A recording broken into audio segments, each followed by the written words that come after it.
Thank you, Mr. Chairman. Admiral Gilday and General Berger, thank you for your latest and presumptively your last appearance at the committee as Chief and Commandant. We congratulate you for a lifetime of service and appreciate everything you've done for this country. Mr. Secretary, I want to be the latest senator to ask about this issue of the 31 amphibs. The budget this year doesn't include any FY24 money for the 17th San Antonio class ship.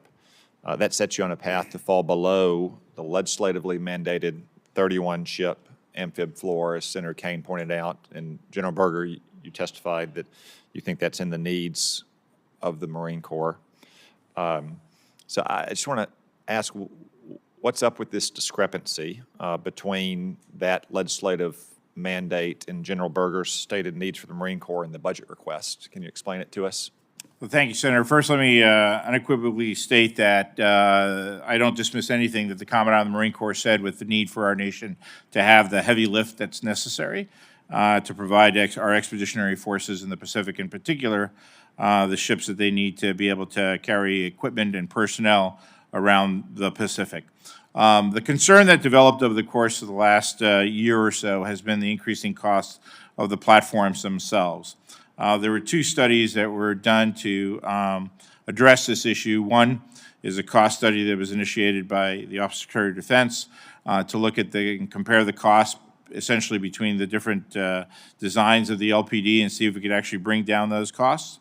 And the second is the BIFSAR, which is mandated by the 23 NDAA as well, and to take a look at the overall requirements for the amphibious ships, both large and medium, in order to make the right decisions necessary in the 25 budget to invest in the required platforms. And I think that there's also general recognition that moving towards a multi-ship, multi-year procurement is an effective way to bring the cost of those ships down in the future.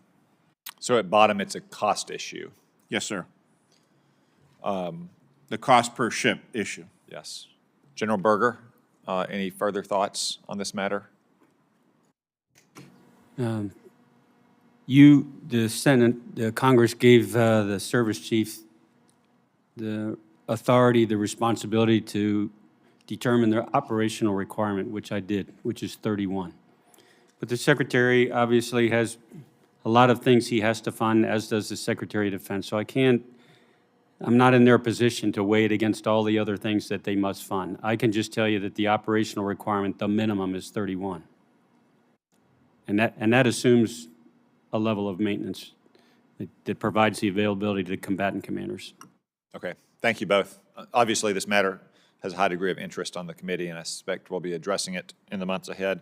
Mr. Secretary, I also want to speak about the state of our industrial base, especially what it means for submarines.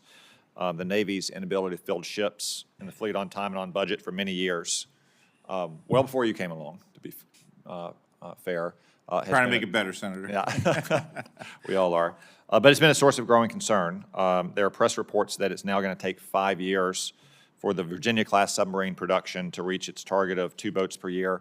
Admiral Gilday earlier this year spoke to industry, and he told them that they needed to prove it. That's a direct quote. I think that's an apt quote to industry regarding production. Our submarines obviously provide us an unmatched strategic advantage, especially in the Western Pacific against communist China. So could you give us some thoughts about what we can do in this committee and in Congress to help assist with the ramp up of the industrial base, and especially as it relates to submarines? Yes, sir. Again, it's all hands on deck approach. Everything from trying to improve the manpower issue and trying to get the shipyards to be able to recruit more effectively. I mean, we face across the entire country a national shortage when it comes to blue collar workers. I think increasing legal immigration to this country and work visa programs actually may very well help to better and support that blue-collar workforce that's needed in places like the shipyards, for example. But again, the investments that you've made in 23 and 24 are in the right direction in terms of the investments in the industrial base itself. One thing that I've been trying to do, Senator, is trying to expand the marketplace with regards to smaller shipyards, getting them involved in Department of Defense construction, and having them actually support the big primes. So I've been having conversation with the primes, for example, to try to include more smaller shipyards to feed the primes.